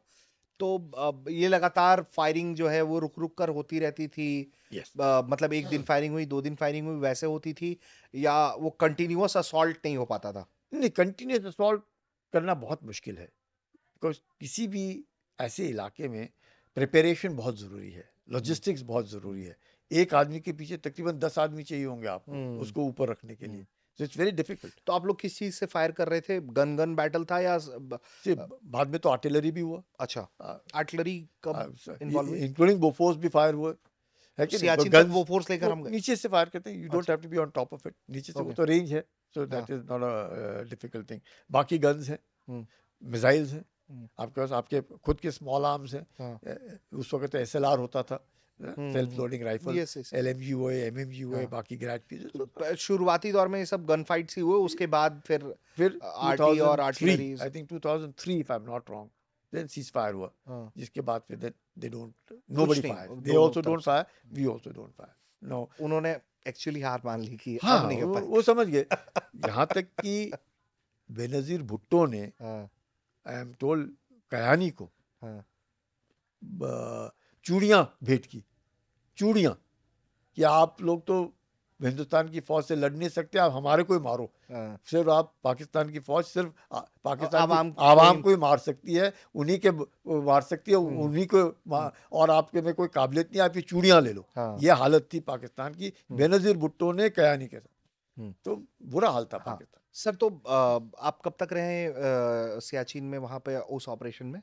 84, मैं 84 में तो ऑपरेशन, एज आई सेड 82 में मैं वहाँ था, 83, 84, फिर मैं 84 से नीचे आकर के then I was posted to national defence academy as instructor, okay. मैं उधर तो गया। सर अब हम उससे आगे की भी थोड़ी बात करेंगे, लेकिन एक और इम्पोर्टेंस आज के भी रिलेवेंस में और पहले के भी रिलेवेंस में, सियाचिन अगर हम खो देते या फिर जो स्ट्रैटेजिक हाइट्स आपने जो 3 आप लोगों ने हाइट पर कैप्चर किया, इंडिया को एडवांस किया आप लोगों ने बेसिकली, और मुझे लगता है कि इंडिया के ऑपरेशंस में इस तरह का एडवांस पहला ये एडवांस था इस तरह का, जहां पाकिस्तान के बिना हमले के ही हमने एक प्रिएंटिव कदम लिया। तो सर उसकी इंपॉर्टेंस को अगर आप बता दें आज के दौर में भी, अगर वो सियाचिन ग्लेशियर अगर हम खो देते या वो इलाका खो देते या ये जो हाइट्स खो देते, तो इसके क्या इंप्लीकेशंस होते और अब जब वो हमारे पास है तो उसके क्या फायदे हैं? देखिए, एक वक्त ऐसा था, मुझे याद है, जल छिब्बर, हम्म, वो आर्मी कमांडर थे, he was also director MO, तो वो कहते थे कि अक्साई चिन के जैसे नहीं होना चाहिए, हम्म, चाहे इलाका कैसे भी हो, अगर हमारा इलाका है तो हमारा उसके ऊपर फुटहोल्ड होना होल्ड चाहिए। होना चाहिए। ये नहीं हो सकता है कि वहाँ पे जाना मुश्किल हो रहा है या दिक्कत आ रही है, वो नहीं। तो उनका एक मानना साफ था, कई बार उनसे बातचीत कर, कहते हैं अक्साई चिन्ह नहीं होने देंगे। तो एक तो वो मकसद था, दूसरा इलाका तो हमारा है ना, तो उसके ऊपर क्यों, इट इज माउंटेनियस पैराडाइज, इसमें कोई शक नहीं कि आप अगर पाकिस्तान पैसे कमा रहा है माउंटेनियरिंग से, चाहे हमने नहीं भेजे होंगे उसके बाद से, because it is now virtually occupied, पर मकसद एक साफ था कि इलाका हमारा है, हमारे पास रहना चाहिए, इसमें कोई शक नहीं। दूसरी बात ये थी, अगर पाकिस्तान पकड़ लेता है तो उसको डिसलॉज करना कितना मुश्किल होता, मुश्किल होता ना, इट्स इम्पॉसिबल कि जैसे वो नहीं कर पा रहे, हमें भी दिक्कत होती है उनको उस इलाके से। पाकिस्तान से वो इलाका एक दिन का है, हमारे यहाँ से तकरीबन 7 दिन लगते हैं। अच्छा। इस तरह पाकिस्तान को विश्वास नहीं किया जा सकता, कई बार बातचीत हुई है इसके ऊपर, पर अगर हम पाकिस्तान को बोलते हैं आप अपना एक्चुअल ग्राउंड पोजीशन लाइन दिखाओ, कहाँ हो आप, वो बताने को तैयार नहीं है। मतलब वो किसी भी हालत में जब भी बातचीत होती है, कई आपने देखा होगा कि बातचीत हुई है कि भाई आप हट जाओ हम भी हट जाएंगे, वो सवाल ही नहीं पैदा होता, हम नहीं हट सकते वहां से, सवाल ही नहीं पैदा होता, तो वो जो विश्वास ही नहीं है, हमारे को पाकिस्तान को वो विश्वास नहीं है। पाकिस्तान अपने फिक्रत से अलग नहीं होएगा, जो उसकी फिक्रत है वो करता ही रहेगा, तो क्यों विश्वास करना। प्लस ये जो एक लाइक स्पीयर अंदर घुसा हुआ है, आप समझ सकते हैं कि शक्सगम घाटी दे दी चीन को, उसको सटे हुए सियाचिन ग्लेशियर है, वो भी अगर पाकिस्तान ले लेगा तो अब डायरेक्ट मतलब वो पूरा portion up to Karakoram pass तक एंड पीछे से they would have done it. अब जब हम अंदर हैं तो why should we leave a 76 kilometre which we are deep inside, we should not leave. देखने कहने के लिए when I stand on Indira col, मैं तो नीचे देखता हूँ शक्सगम घाटी, मेरे को तो पार्ट ऑफ द घाटी तो नजर आती है, दिखती है ना नीचे क्या है करके। तो अपना इलाका है, अपना रहना चाहिए, अपने इलाके पे तो किसी ने कब्जा नहीं करना चाहिए। शफ्सगाम को लेकर अभी हाल में भी बहुत कुछ हुआ बहुत सर, कुछ हुआ है। आप भी उसकी बहुत, आपने भी उसकी बहुत डीप एनालिसिस की, आप बता भी रहे हैं। हाँ। तो एक एडवांटेज तो हमारे दर्शकों के लिए हम बता रहे हैं कि हम इंदिरा कोल पे बैठे हुए हैं, तो आपको ये मालूम होना चाहिए कि शफ्सगाम में जो भी एक्टिविटी हो रही है वो हम देख रहे हैं। सारी तो नहीं देख पाएंगे क्योंकि अच्छा। घाटी is about 5000 plus square kilometre, Shaksgam घाटी। यस। तो पहाड़ है, उस पहाड़ के पीछे भी क्या हरकत हो रही है, जैसे वो रोड बना रहे हैं तो पता तो चलेगा। आज की तारीख में अगर आप कहीं पर भी हैं, आपके पास आले हैं, आपके पास सैटेलाइट्स हैं, आपके पास ड्रोन्स हैं, आपके पास तरह तरह के हवाई जहाज है, तो यू खबर ले लेंगे हम। खबर तो सब लगेगी, ऐसी कोई चीज नहीं है। पर उस खबर के लिए जाना है हाँ, अगर जैसे गलवान हुआ या रिचिनला हुआ या रजांगला, अगर आप वहां पर हैं तो आप तुरंत जा सकते हैं। अगर आपको थोड़े दिन के बाद अप्रोच हमारा इजी है। उस अब सवाल तो ये है ना, हाँ, पहले कौन पहुंचेगा, हाँ, कैलाश रेंज के ऊपर पहले कौन पहुंचा, हाँ, वो सवाल है। बस फर्स्ट मूवर एडवांटेज। बिल्कुल। तो या तो चीन या हम उधर, या इधर पाकिस्तान या हम्म, हम। हम्म, तो फर्स्ट मूव जो एडवांटेज है वो लेना बहुत जरूरी है। हम्म, आपको खबर आ गई, खबर आने के बाद हम हम्म, हरकत करने की कोशिश करेंगे, विल बी लेट। हम्म, अभी बहुत दुर्गम इलाके हैं, हम्म। इतना आसान तो और नहीं वो है। जो सर 3 स्ट्रेटेजिक पॉइंट्स भी हमने जो लिए उस वक्त, उसकी अगर रणनीतिक भूमिका। जी देखिए, they are all passes. Passes मतलब जैसे मैंने कहा, ला हम्म, ला मतलब वहीं से ही, अमूमन पहाड़ों में आप पास से ही आ हाँ, सकते हैं, क्योंकि हाँ, दोनों तरफ तो बहुत ऊंचाई है, हाँ, नहीं आ पाएंगे। सो जो बीच में पास होता है हाँ, उसी में से आप गुजर सकते हैं। हाँ, तो अगर ये पासिस आपके पास है तो कौन आएगा, कोई नहीं आएगा। हम्म। और वो नहीं रहता तो क्या होता फिर? चाइना पाकिस्तान का डायरेक्ट लिंक हो जाता वहां पे पूरा। वो पाकिस्तान और चाइना का तो लिंक है ही ना। हाँ, वो अभी भी उस, वैसे भी गिलगित हाँ, बाल्टिस्तान से वो के उस काराकोरम थ्रू हाईवे से, से हाँ, पाकिस्तान से जा रहे, लेकिन ये और नजदीक हो जाता है। हाँ, प्लस पानी, हाँ, मोस्ट इंपॉर्टेंट इज पानी।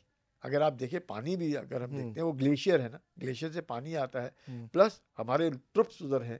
तो अगर आप घिरे हुए नजर आएंगे हर हमेशा, और हाँ, आप जाने में कठिन हो रहा है, आपको 7 दिन लगते हैं पहाड़ चढ़ने में, हम्म, इतना आसान नहीं है, तो आप तो हमेशा, मतलब you will be always at a disadvantage. Hmm, so if you are occupying heights, you must occupy and keep occupying it, and keep that in your hmm, control, hmm, unless until you have trust and faith. Hmm, But Pakistan को मैं जैसे बार बार कह रहा हूँ, हाँ। विश्वास करना नामुमकिन। -60 डिग्री तक टेम्परेचर जाता है अगर मैं गलत नहीं हूं तो। इट इज और वेरी वेरी कोल्ड। अ, आप पानी नहीं पी सकते, पानी तो है ही हाँ, नहीं ना, बर्फ ही है, उसको हाँ, वही बनाना उसी पड़ता पे है। सारी इंजीनियरिंग करनी है बिल्कुल। आपको। आप देखना, अगर आपने हम्म, काला चश्मा जिसे बोलते हैं गॉगल्स, हम्म, अगर निकाल दिया, आप अंधे हो जाएंगे, you get snow blindness. Hmm, आपको नजर ही नहीं आएगा कुछ। अगर आपके धूप, you will hmm. Become absolutely sun tan, मतलब इतना वो, तेज या धूप पड़ता है बिकॉज बिल्कुल। अल्ट्रा हाँ, वायलेट रेज हैं, those ultraviolet rays will हाँ, ensure that your skin burns totally. आप किसी भी लोहे की चीज को हाथ नहीं लगा सकते, किसी को भी। आपका जो चमड़ी है वो उधड़ जाएगी, वो चिपक जाता है। तो हथियार है, हम्म, अब मतलब आपने ग्लव्स हर हमेशा डालने हैं, हम्म, आपने चश्मा हमेशा पहनना है, आपने टोपी हमेशा हम्म। डालनी है, आपने अपने कान हमेशा कवर करने पैक हैं। रहना है आपको। Throughout you have to be ready, 24/7 दुश्मन से भी बड़ा दुश्मन मौसम। मौसम। और सर वो -60 डिग्री में भी मुझे लगता है कि ये, चूंकि सीज फायर हो गया, हम अपनी पोजीशन पर हैं, वो अपनी पोजीशन पर हैं, तो मतलब दुनिया के इतिहास में तो ये वो ऑपरेशन रहा है या अभी भी ऑनगोइंग है, तो -60 डिग्री में होने वाला दुनिया का मिलिट्री का कोई भी ऑपरेशन, ये भारतीय इतिहास प्लस में ही है कि भारत ही जीता है। प्लस एक तो minus temperatures up to going up to 50, plus heights. हाँ, इट इज -26 तो यूक्रेन में भी है, सी लेवल पे। हाँ, -26 यूक्रेन में भी है, वो तो सी लेवल है ना। 15,500 की फीट पर। 15,500, 18,500, 20,000, हाँ, 21,000, आप वहां पर जाकर के रहना, सांस हम्म, लेना, खाना, लड़ना, देखना, हम्म, सतर्क रहना। हम्म, हर एक आदमी को 40 मिनट, 1 घंटे की ड्यूटी दे हम्म, करवानी, उसको ठीक रखना, हम्म, उसकी हौसला अफजाई करना, हम्म, उसको यकीन करना कि वो ठीक हम्म, है। आपके नीचे जवान है, उसने हम्म, जान भी नहीं गंवानी हम्म, है। हमने तो देखा है हम्म, चलते फिरते लड़के की जान जाते हुए। हाँ। तो बुरा बुरा भी लगता है कि ये ऐसा अचानक कैसे हम्म। हो गया ये। सर तो तो मेघदूत ऑपरेशन को लेकर आपको शौर्य चक्र से भी नवाजा गया। बिल्कुल। और ये आप बहुत इसको आप हम्बली कहते हैं कि ठीक है मेरा नहीं है, नहीं, यूनिट ये का है ये आपने। ये ऋषिराज और वन। मैं मतलब मैं अपने दर्शकों को भी बताना चाहता हूँ कि जब मैं ऑफ कैमरा भी बात कर रहा था तो सर ने मुझसे कहा कि रात गई बात गई, वो एक बारी जॉब मिला, हमने किया और वो बात है। हर एक को मौका मिलता है, हम्म, ऊपर वाले की देन है। आपको अच्छे सीनियर्स मिलने चाहिए, हम्म, आपको बहुत अच्छे जूनियर्स मिलने चाहिए, आपको अच्छे पीयर ग्रुप मिलना चाहिए, एंड यू विल डू आपको इट। मौका मिलना चाहिए। It's luck. हम्म, कोई भी मेरी जगह होता, कोई भी कर सकता था। वो हम्म, उस तरह के जवान आपको मिलने चाहिए, ऐसे जवान होंगे जैसे फोर कुमाऊं में है, तो हम्म। मुझे नहीं लगता है कि कोई हार सकता है। हार हाँ नहीं, हार बिल्कुल की वेरी शब्द ही हम्बल। नहीं है तो ऐसा। सर उसके बाद हुआ ये कि आप फिर थोड़े वक्त कुपवाड़ा वाले सेक्टर में, थोड़े से आप कश्मीर में आप रहे, लेकिन आपकी उस एक्सपर्टीज के कारण आपके टैलेंट को सेना ने फिर चाइना को लेकर बहुत कुछ आपके के खिलाफ जो है आपकी पोजीशनिंग रखी, जैसा कि हम आपका वो पूरा सर्विस ट्रैक रिकॉर्ड देखते हैं कि आप अरुणाचल वाले सेक्टर में ज़्यादा रहे, सिक्किम, और वो आप फिर डीजी इन्फेंट्री के तौर पर भी थे आप। तो सर थोड़ा उस चैप्टर के बारे में भी बताइए, वो भी बहुत महत्वपूर्ण चैप्टर रहा, जवानी के दिनों में आपने एक कमाल किया वहाँ पर। तो how you read China sir, जैसे वो अरुणाचल को लेकर क्लेम करता है, आपने क्या देखा है सर सिक्किम से लेकर, और क्या आपके वक्त भी ट्रुप्स की इस तरह के क्लैशेस, लाठी डंडे चल जाते थे आपस में, छोटी ट्रुप्स पेट्रोलिंग कर रही है, टक्कर हो गई, इस तरह की चीजें होती थी, देखते थे आप? देखिए, चाइना जो हमने शुरुआत में देखा हम्म, और जो हम लोगों को सिखाया भी जाता था और हम लोग देखते भी थे, हम्म, मिलते थे एक दूसरे को, हम्म, कहा जाता है सत्तू खाते हैं और बंद गले लगा करके वो ग्रे कोट और ग्रे पैंट में रहते हैं। हम्म, वहां से हमने चीन को देखा है और आज जो हम चीन देख रहे हैं वो भी हमने हम्म, देखा है। अच्छे लोग हैं, कोई ऐसी बात नहीं है, लेकिन उनको हुक्म ऊपर से आते हैं हम्म, और जैसे हुक्म आता है वो वैसे काम करते हैं। हम्म, भाषा एक बहुत कठिन है, हम्म, बिकॉज बातचीत करने मतलब हर बार आपको इंटरप्रेटर चाहिए, इंटरप्रेटर के बिना आप हम्म, बातचीत नहीं कर।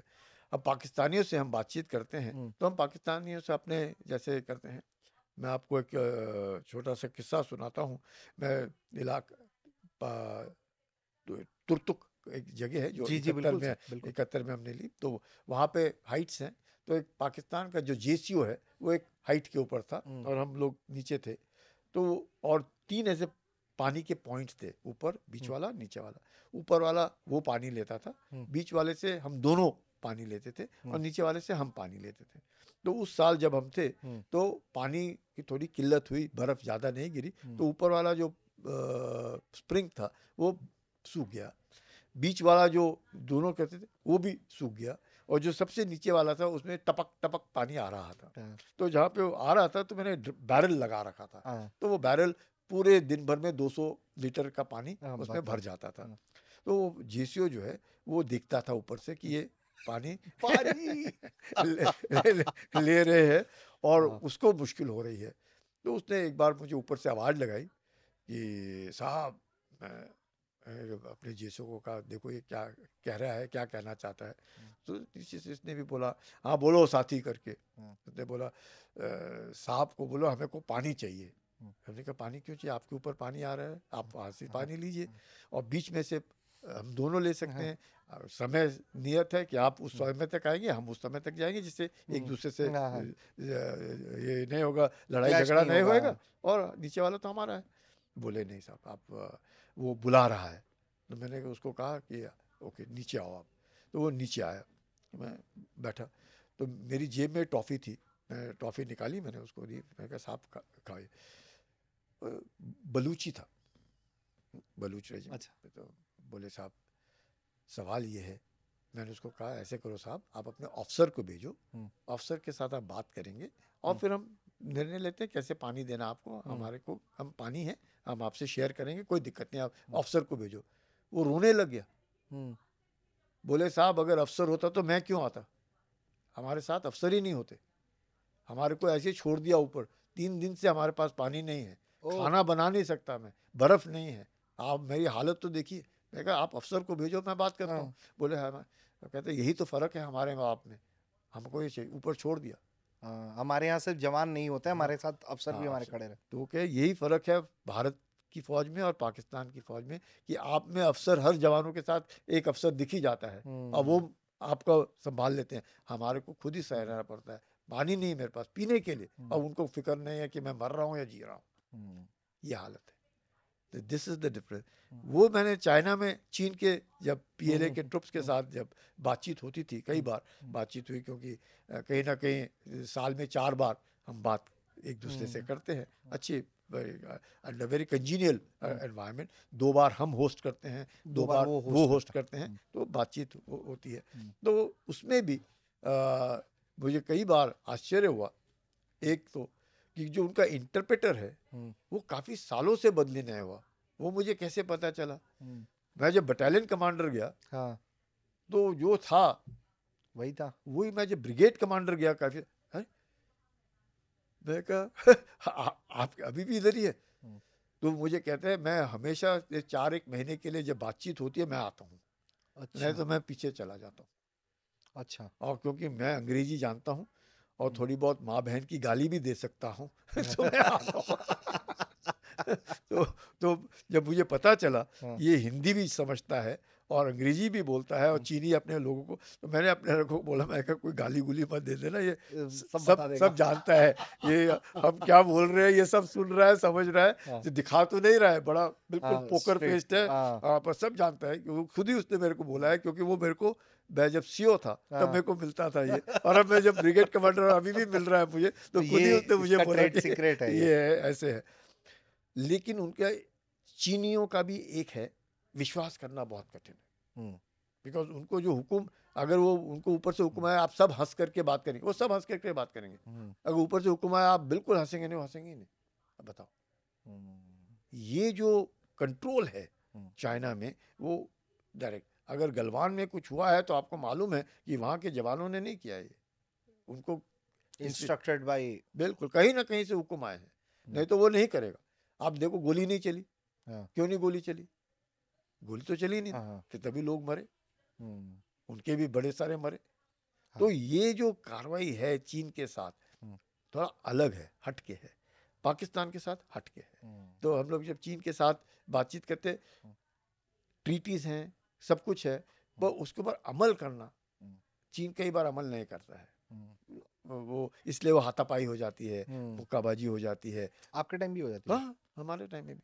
तो बिल, तो आपने लड़कों को कह रखा था कि बजा देना? बिल्कुल, मतलब अगर वो हाथ उठाएगा तो आपने छोड़ना नहीं है, कई बार चित्त तक, मतलब नीचे, ये नहीं, वो भी जानते थे कि गोली नहीं गिरा चल रही, कि गोली नहीं चलाना लेकिन गिरा के और मारना। मारना, और उसके बाद में बिस्किट भी खिलाता था। उनको बोलते थे आपको मालूम है ये दीवार बनी हुई है, तो हाँ आप दीवार को फांद करके आते क्यों हो? हाँ आपको मालूम है ना। अब वो भाषा तो समझ नहीं रहे, तो वो हाँ फिर इंटरप्रेटर को आता था, हाँ इंटरप्रेटर जब आता था हम वो बोलते थे हाँ, आपको मालूम है ना कि ये इसको फांदना नहीं है, तो आप अपने जवानों को बताइए, नहीं फांद देंगे। हम्म। तो अगर आप इसी तरह फांदते रहेंगे तो तो फिर तो अल्लाह, लगती आपको रहेगी। पसंद होगा क्या मैं उधर आऊं? नहीं पसंद है, तो आप, मेरे को कैसे पसंद होगा आप इधर आए?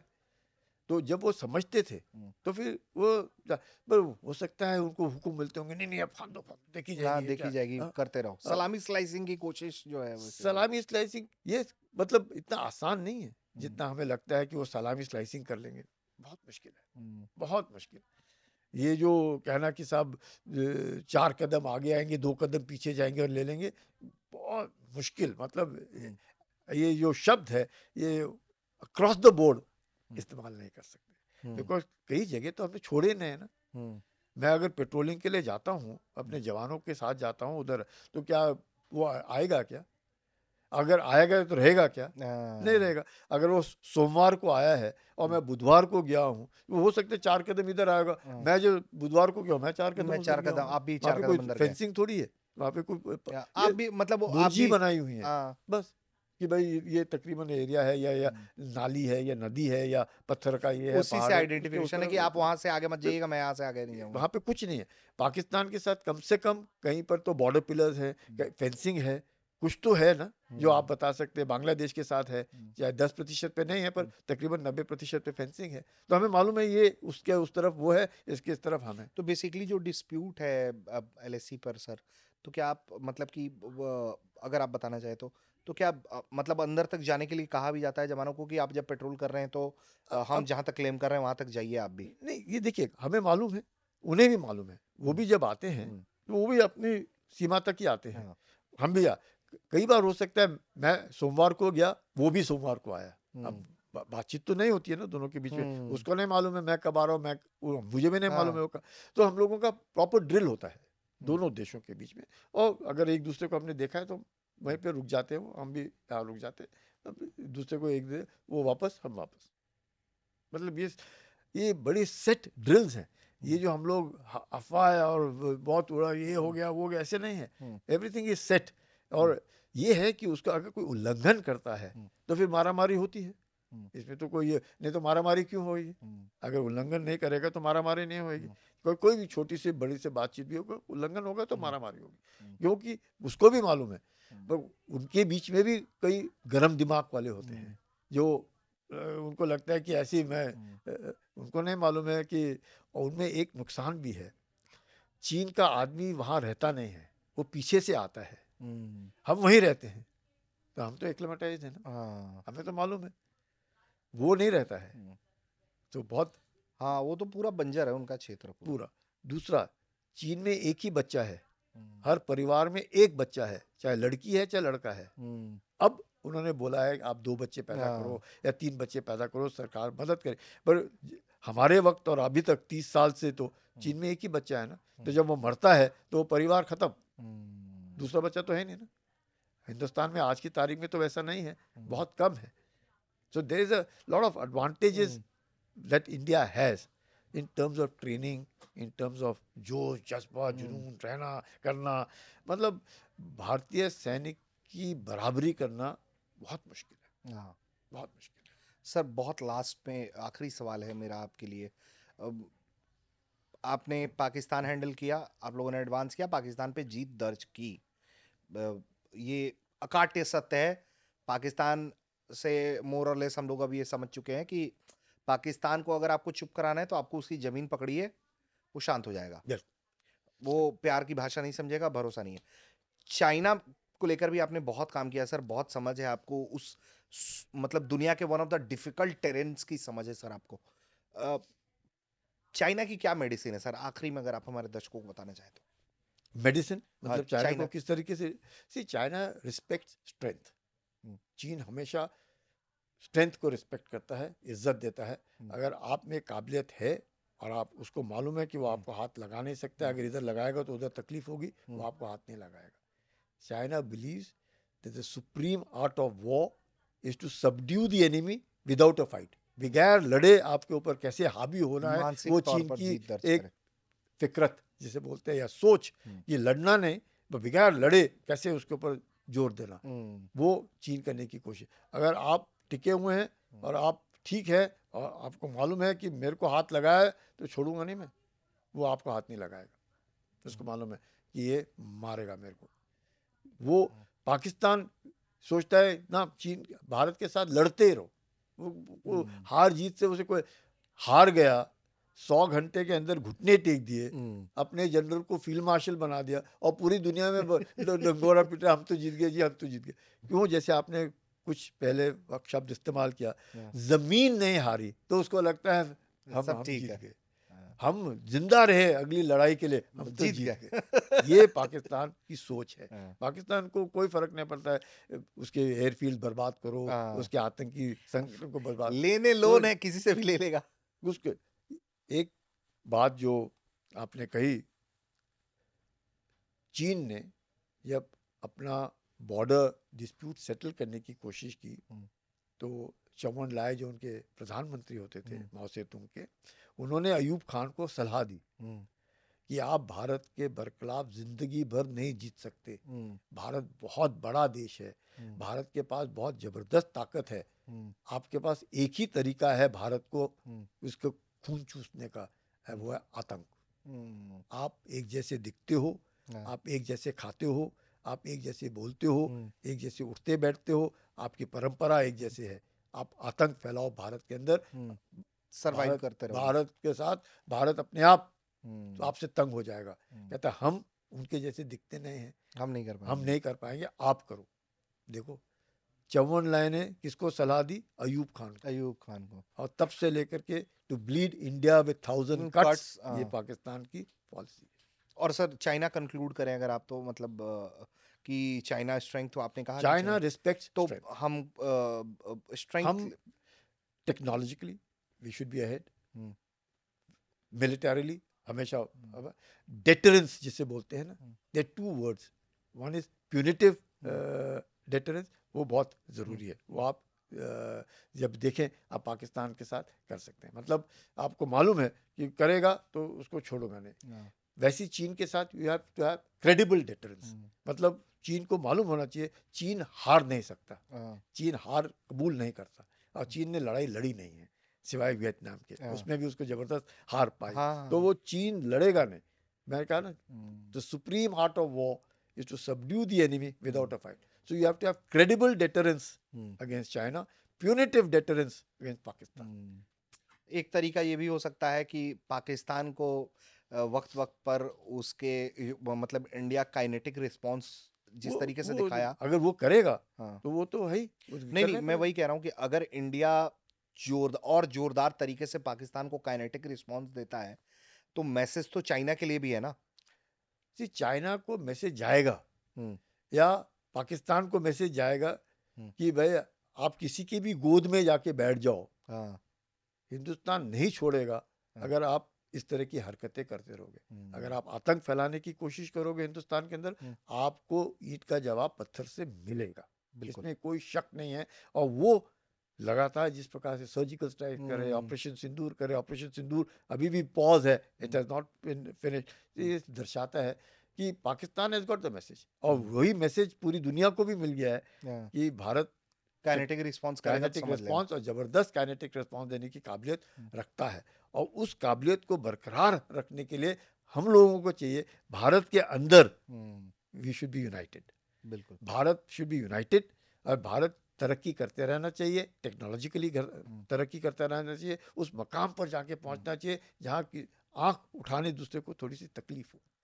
जब वो मकाम पहुंचेंगे आपको कोई तकलीफ नहीं। सर, तो आपके इन्हीं संदेश के साथ कि एक बहुत पॉजिटिव नोट पर इस बातचीत को हम यहीं फिलहाल रोकेंगे कि अपनी ताकत लगातार बढ़ाते रहें और दुश्मन को ये बताते रहें कि ईंट का जवाब पत्थर से यहाँ दिया जाता है।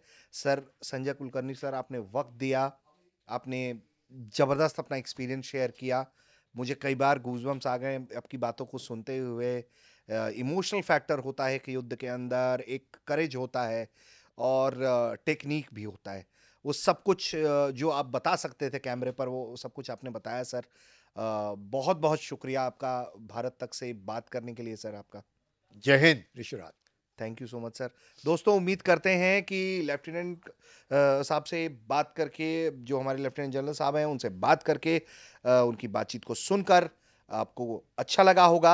एक अच्छी जानकारी ऑपरेशन मेघदूत के बारे में मालूम चली होगी, थोड़ी वो बातें भी मालूम चली होंगी कि किस तरीके से जब एक ऑपरेशन की शुरुआत की जाती है और पाकिस्तान किस तरीके का ऑप्टिक्स रखता था और किस तरह से इंडिया ने जब एडवांस किया तो उसने पूरी दुनिया को चकित करके रख दिया। उम्मीद करते हैं कि आपको ये बातचीत पसंद आई होगी। आप देख रहे थे वर्दी वाले। जय हिंद।